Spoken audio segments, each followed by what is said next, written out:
Good morning. Šiandien važiuoju į Kelmę pas dar vieną daktarą ir pasiimsiu jūs kartu su manimi. O dabar labai ankstus rytas, 5:40. Nes anksti pas daktarą reikia būti, tai anksti ir keliuos, bet wow, kokia aš pavargus. Pasileidau garbanas per naktį, tai labai gražiai gavosi, įdomu, kiek laikys. Gerai, kad vakar užsidėjau blakstienas, tai šiandien mažiau, kaip sakant, darbo iš ryto dažytis, nes blakstienas jau on.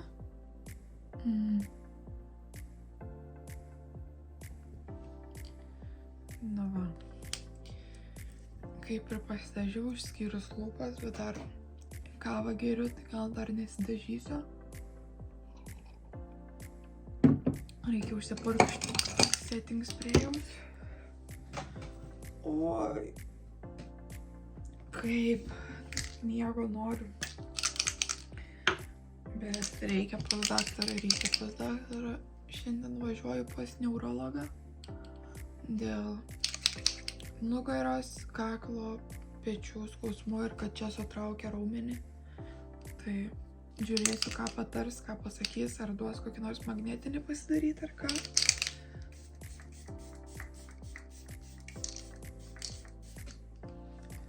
Oi, nes žiauriai problema su tuo sutraukimu yra. Kai vienąkart sutraukė, turėjau tiek lašalinių lašintis ir panašiai nuo skausmo, kad paleistų, atitrauktų, kaip sakant. Tai reikia kažkaip išsiaiškinti, kame problema, kodėl vis taip sutraukia tą raumenį. Ir eisiu pas neurologą, o vėliau laukia vizitas kovo mėnesį pas traumatologą, nes šeimos daktaras sakė apsilankyti ir ten, nes gali būti ir iš tos pusės problema, ir iš tos. Tai žiūrėsiu, ką pasakys. Tikiuosi daktaras bus geras, nes visą laiką nežinai, kai važiuoji, ta prasme, jeigu pas naują daktarą, tai nežinai, ko tikėtis. Tai nesu buvus dar Kelmėj pas jokį daktarą. Tai įdomu, kaip bus.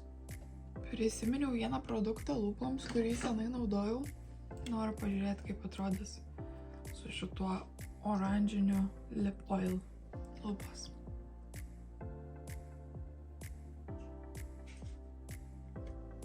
Gal visai ir nice. Dar užsidėkim.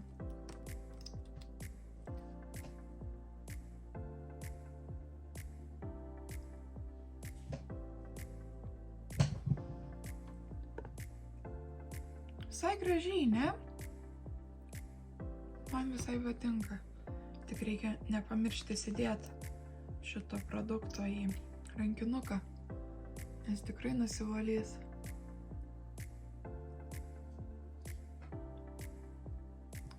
Nu jo, visai nice. Tikiuosi lauke nevėjuota, nes jeigu vėjuota, tai viskas prilips prie lūpų. Gerai, išsiemam rolerį. Pasižiūrim, kaip laukai.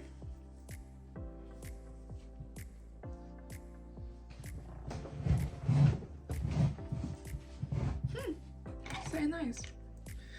Biškį prašukuokim.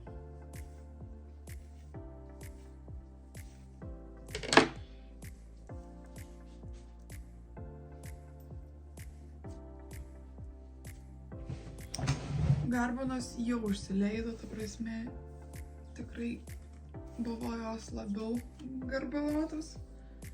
Bet ką padarysi? Yra kaip yra. Jau jeigu įsileido, tai prašukuokim, bent jau duosi tokio pustumo.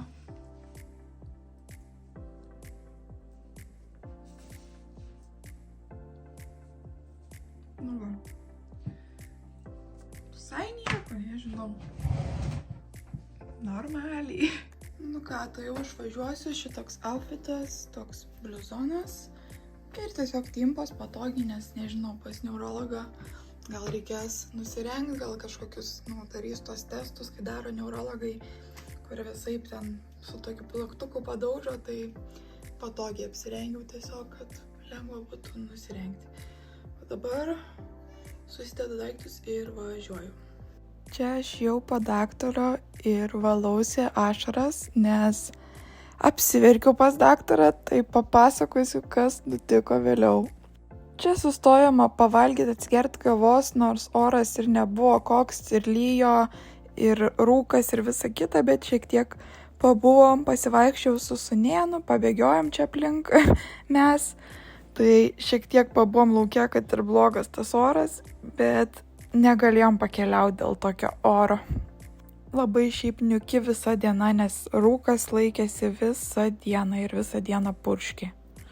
Tai čia prie Bijote sustojom, pavalgėm, šiek tiek pasivaikščiam, čia toks tunelis yra su grafiti visokiais, tai visai gražu.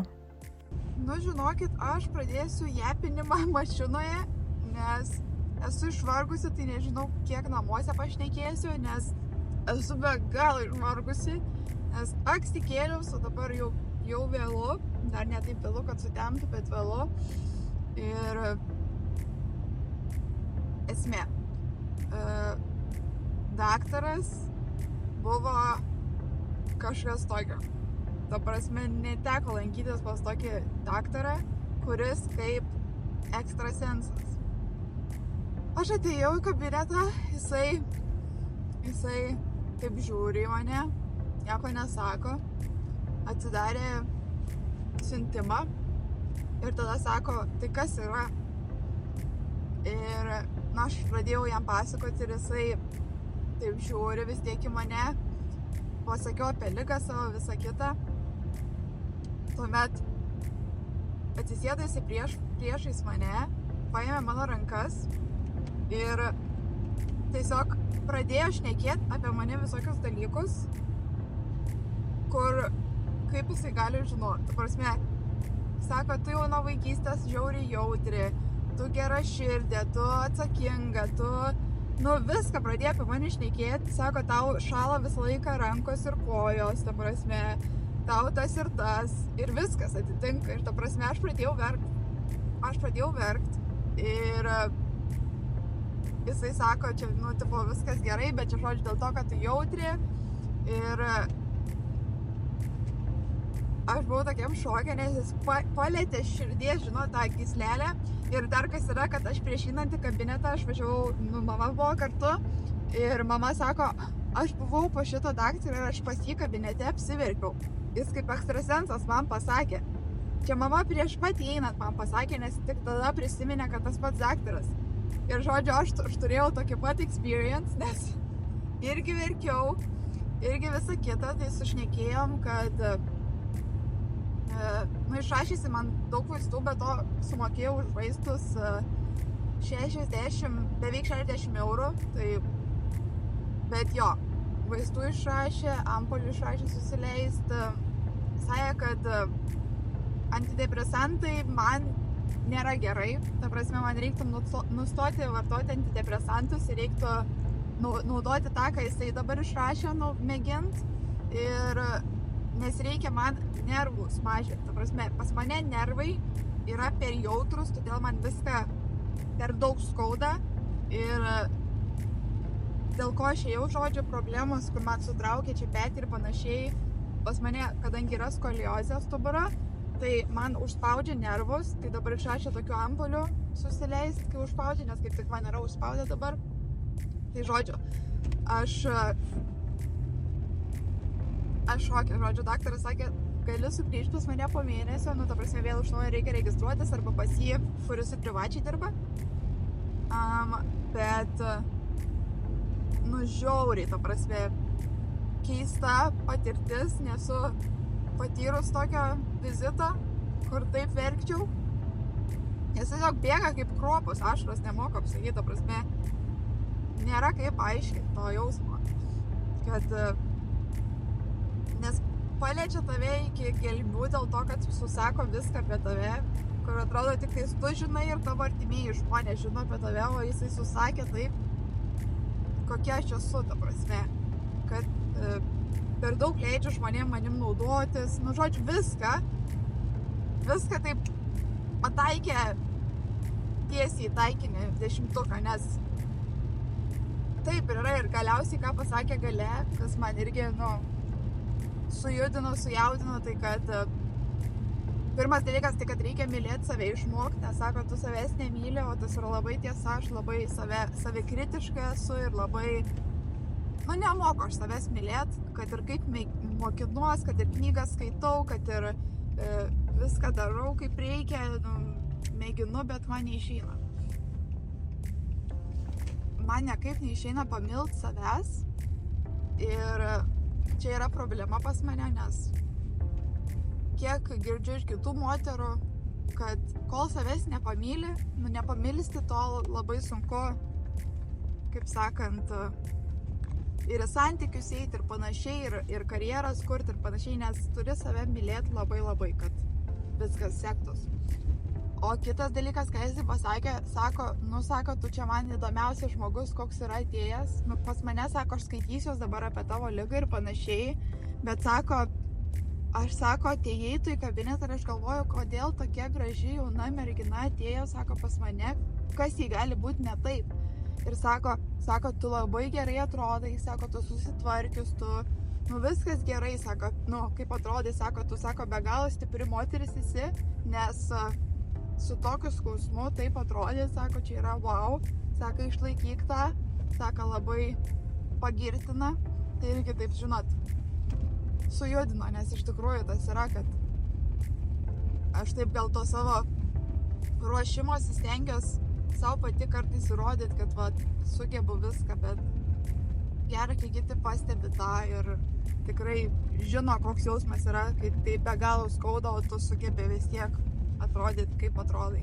Tai jo, tiesiog wow. O vėliau su mama važiavau padėti jai reikalų tvarkyti į tokią kompaniją, tai ten pasėdėjom su daug žmonių, ten atėjo vos ne visa. Vienas žmogus, vėliau antras atėjo, trečias atėjo, žodžiu, tvarkėm reikaliukus biškį su mama, tai pasėdėjom ten, tuomet mes apsilankėm Humanose dviejose, dar vaistus pirkaus, tai Humanos holas laukia, nes nusipirkau šiek tiek rubelių, tai laukiu pasimatuoti, bet šiandien turbūt nebenufilmuosiu, nes aš grįšiu.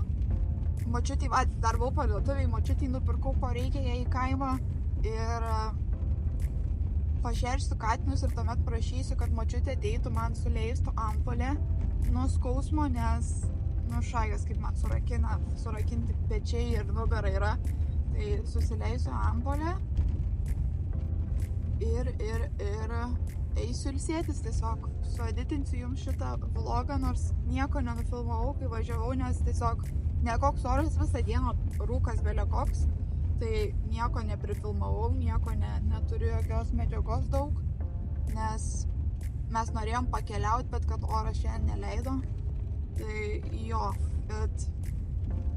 bet aš neįsivaizduoju, kaip taip gali skaudėti.